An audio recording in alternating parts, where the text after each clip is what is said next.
Shalom dan selamat siang, apa kabar? Tetap semangat ya, sehat selalu. Kita sudah masuk bab 4. Kita membahas tentang sikap gereja terhadap demokrasi dan hak asasi manusia di Indonesia. Silakan kalian simak video pembelajaran ini dan jangan lupa untuk mengerjakan tugasnya. Selamat belajar, Tuhan Yesus memberkati.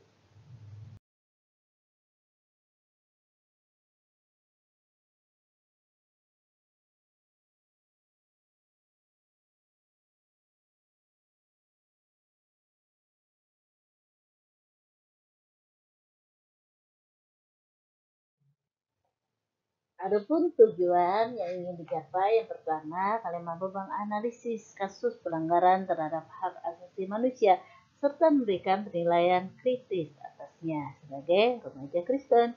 Kedua, menjelaskan arti pelayanan Yesus dalam kaitannya dengan kebebasan manusia. Ketiga, melakukan kegiatan di gereja masing-masing yang berkaitan dengan peran gereja dalam hak asasi manusia. Dan yang keempat, menulis refleksi mengenai mewujudkan HAM yang diikuti dengan kewajiban asasi sebagai orang Kristen, kemudian memprestasikan di kelas. Namun karena kita masih masa pandemi, maka ya cukup kalian mengumpulkan tugas saja. Oke?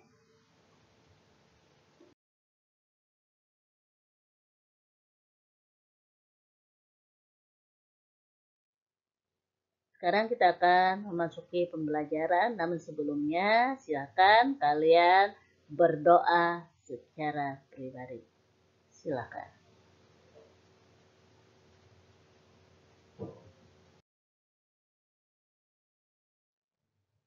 Bacaan Alkitab terambil dari Matius pasal 22 ayat 37 sampai 40 dan Amos pasal 5 ayat 21 sampai 24.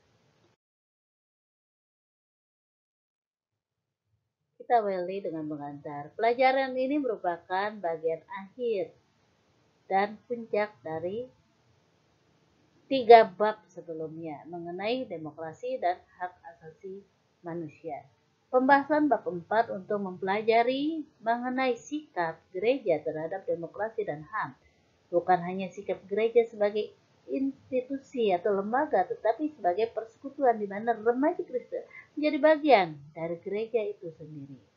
Tujuan mempelajari bahan ini agar kalian memiliki pemahaman yang baik dan benar mengenai demokrasi dan HAM serta cakupannya, mengenai kenyataan pelaksanaan HAM di Indonesia.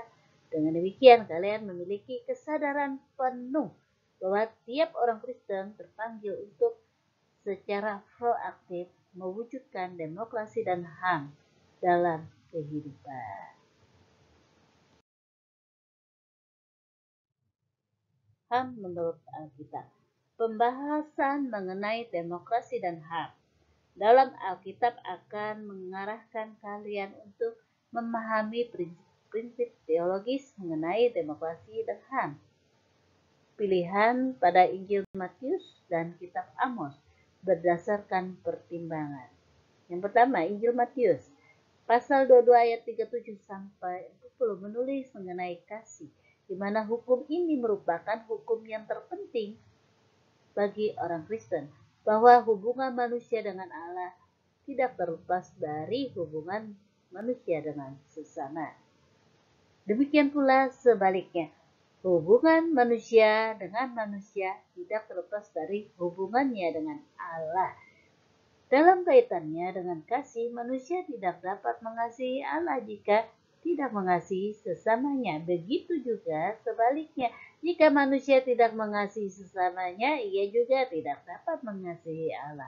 Hukum kasih menjadi dasar bagi orang Kristen dalam mewujudkan HAM dan keadilan bagi sesama tanpa memandang berbagai perbedaan yang ada. Dua Kitab Amos pasal 5 ayat 21 sampai 24 menulis mengenai perwujudan demokrasi dan HAM dan keadilan sebagai ibadah yang sejati bagi Allah. Jadi, mewujudkan demokrasi dan HAM serta keadilan bukan hanya sekedar tindakan mulia, namun merupakan ibadah yang sejati.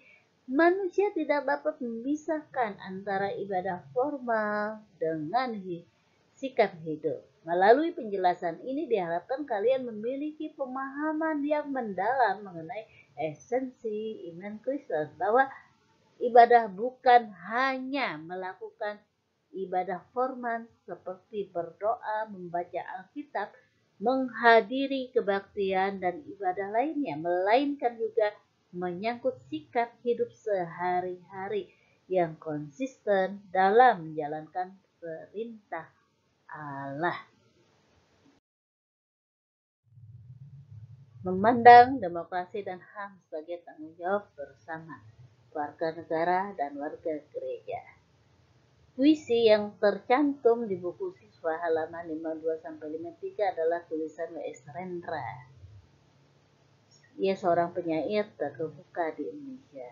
Beliau turut berjuang di era reformasi untuk mengembangkan pemerintahan otoriter yang dipimpin oleh Presiden Soeharto. Rendra menulis puisi itu untuk mengenang lembaran-lembaran hitam dalam sejarah bangsa Indonesia, ketika 1.000 lebih orang Indonesia diperkosa, disiksa, dibunuh, dan dibakar.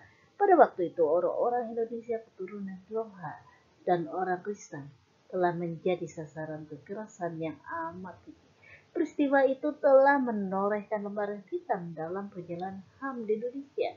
Sangat mengherankan, karena sampai dengan saat ini belum terungkap siapa yang menjadi otak pelanggaran berat hak-hak asasi manusia pada bulan Mei-Juni 1998 itu.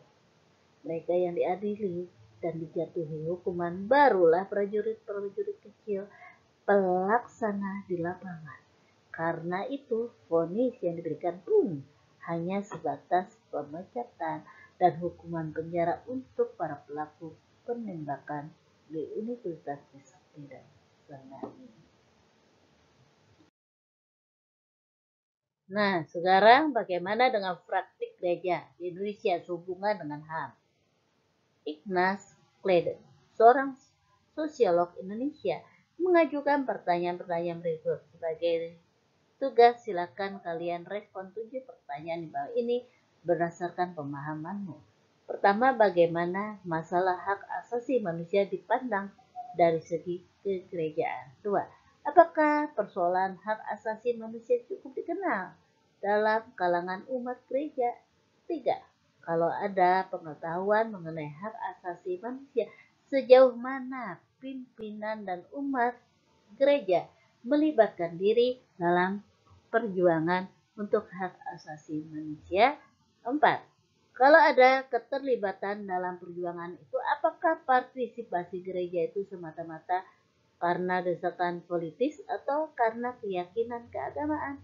5. Pada tahap yang lebih tinggi dapat dipersoalkan, apakah ada dasar-dasar teologis untuk hak asasi manusia? 6. Dapatkah perjuangan untuk HAM diintegrasikan dengan usaha penyelamatan oleh gereja dan diberi watak soteriologis atau penyelamatan? 7. Apakah perjuangan HAM lebih merupakan masalah keadilan atau masalah perwujudan cinta Kristiani yang diajarkan dalam gereja? Pertanyaan-pertanyaan tadi sungguh menantang. Jürgen Moltmann, seorang teolog terkemuka pada abad 20 dan 21 dari Jerman, mengatakan bahwa Allah yang menyatakan diri kepada Israel dan orang Kristen adalah Allah yang membebaskan dan menembus mereka. Dialah Allah yang menciptakan seluruh umat manusia dan segala sesuatu yang ada. Jadi, tindakan Allah yang membebaskan dan menebus dalam sejarah mengungkapkan masa depan sejati manusia, yakni menjadi gambar Allah dalam seluruh hubungan kehidupan manusia dengan sesamanya dan segala makhluk di dalam seluruh ciptaan, manusia mempunyai hak dan masa depan. Sebagai gambar Allah, manusia mestinya memiliki martabat yang tinggi dan mulia.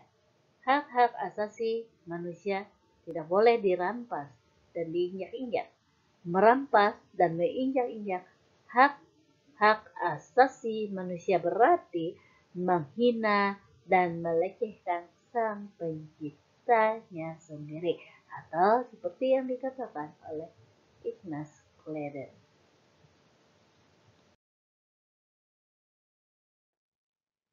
Penghormatan kepada hak asasi dipandang dari sudut iman Kristiani dan teologi Kristen adalah sama saja dengan penghormatan kepada setiap orang sebagai perwujudan citra Tuhan atau sebagai gambar Allah sendiri.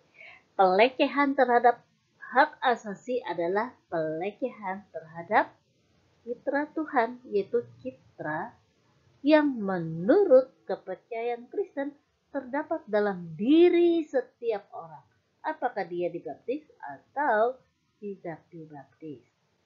Berdasarkan apa yang dikatakan oleh Molman, mestinya jelas jawaban kepada pertanyaan Kleden tersebut, bahwa ada dasar-dasar teologis yang kuat untuk hak-hak asasi manusia. Persoalannya ialah seperti yang ditanyakan oleh Kleden, apakah warga gereja cukup menyadari masalah ini? Kalau ya, seberapa jauh pimpinan dan warga gereja ikut terlibat dalam perjuangannya? Dan kalaupun terlibat, apakah karena dosa kaum politis, ikut-ikutan kelompok-kelompok lain, ataukah memang benar-benar karena alasan teologis yang kuat? Pertanyaan terakhir, Kleden membawa kita kepada rangkaian pertanyaan yang tajam dan kritis. Bagaimana kita memandang dan meninjau gereja dari perspektif hak asasi manusia? Pertanyaan kritisnya adalah satu, sejauh mana hak-hak asasi diterapkan secara konsekuen dalam gereja sendiri? Ataukah ada pelanggaran hak asasi manusia yang bersifat khas yang hanya terjadi dalam kalangan gereja saja? 2. Bagaimana membandingkan ajaran gereja tentang manusia dengan kedudukan manusia dalam hak asasi manusia? Dan yang ketiga, adakah gerakan pembaharuan dalam gereja yang dinamakan gerakan yang diilhami oleh tema hak asasi manusia? Mungkin masih ada beberapa soal lain yang belum disebutkan di sini. Akan tetapi pokok permasalahannya ialah bahwa gereja pada saat ini tidak dapat lagi berdiam diri atau bersikap acuh tak acuh terhadap masalah hak asasi manusia. Dapat saja gereja tidak mempedulikannya, tetapi hal itu akan menyebabkan kehadiran gereja sendiri tidak diperhatikan dan bahkan diremehkan. Pertanyaan-pertanyaan tersebut membuat gereja dan orang Kristen harus memeriksa diri sendiri.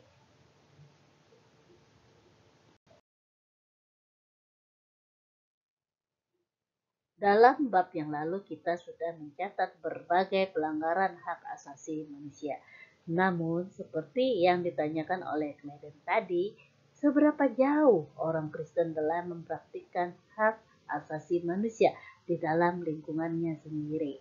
Dengan kata lain, gereja dan orang Kristen semestinya tidak hanya menuntut supaya diperlakukan dengan adil, diakui hak-hak asasinya sebagai manusia, tetapi juga memberlakukan hal yang sama kepada orang lain, kepada sesamanya. Seperti yang dikatakan oleh Tuhan Yesus sendiri dalam Matius pasal 7 ayat 12 yang berbunyi demikian. Segala sesuatu yang kamu kehendaki supaya orang perbuat kepadamu, perbuatlah demikian juga kepada mereka. Itulah isi seluruh hukum Taurat dan kitab para nabi. Untuk menghadapi masalah-masalah yang menyangkut pelanggaran terhadap demokrasi dan hal-hal yang harus dilakukan gereja dan orang Kristen adalah satu, mendidik warga gereja dan anak-anak agar mereka menjadi sadar akan hak, tanggung jawab, dan kewajiban mereka sebagai warga negara. Dan yang kedua, bekerja sama dengan umat beragama lain yang kita kenal dengan sebutan lintas iman untuk membela orang-orang yang kehilangan hak-haknya atau yang ditindas karena dianggap berbeda dari orang lain. Itu artinya tanggung jawab dalam membangun kesadaran demokrasi dan HAM bukan hanya merupakan tugas pemerintah, namun menjadi tugas gereja. Siapakah yang dimaksud dengan gereja itu? Gereja tidak lain adalah orang-orangnya, yaitu jemaat. Jadi, setiap anggota gereja termasuk peserta didik sebagai seorang remaja Kristen harus ikut serta di dalam tugas ini. Dengan kata lain, semua orang. Demikian pembelajaran kita hari ini. Sebagai tugas ya, yang perlu kalian kerjakan ada 7 pertanyaan. Ikna yang perlu kalian tanggapi. Ya, lihat slide halaman 5 dalam video pembelajaran ini. Oke, itu saja. Selamat mengerjakan.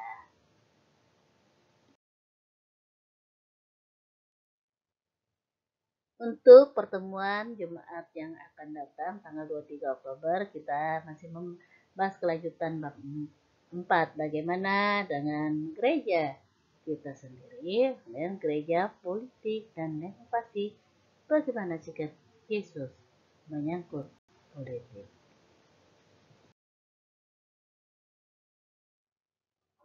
Kita akhiri pembelajaran hari ini dan silakan kalian tutup dalam doa secara pribadi. Silakan.